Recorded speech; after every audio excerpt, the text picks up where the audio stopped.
Bonjour, aujourd'hui mon histoire s'intitule « Ne pas vouloir être guéri ».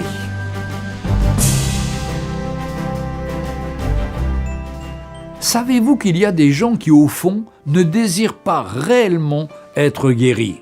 Quand j'étais petit garçon, nous avions une voisine qui avait accueilli chez elle un infirme toujours confiné au lit. Cette voisine allait à l'usine, mais entre deux, elle soignait sa protégée avec amour.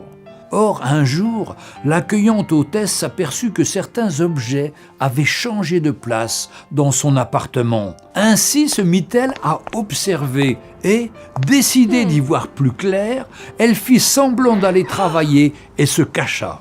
Au bout d'un moment, elle vit que la malade se levait et furetait dans sa chambre. Alors elle se montra et ce fut le drame.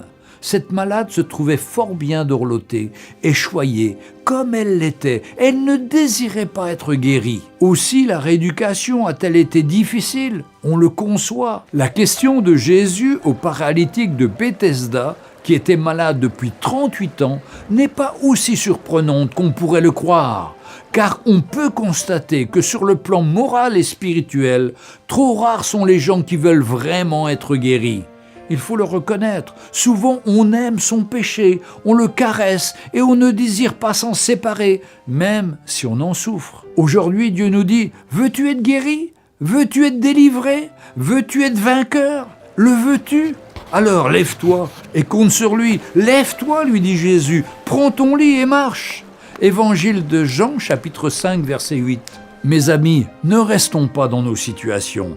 Nous sommes malades ou autres, crions au Seigneur. Nous sommes dans le péché, demandons pardon au Seigneur et il va nous délivrer. Lui, il nous tend la main, il est toujours prêt à intervenir. Crions à lui et il va répondre. Que le Seigneur vous bénisse.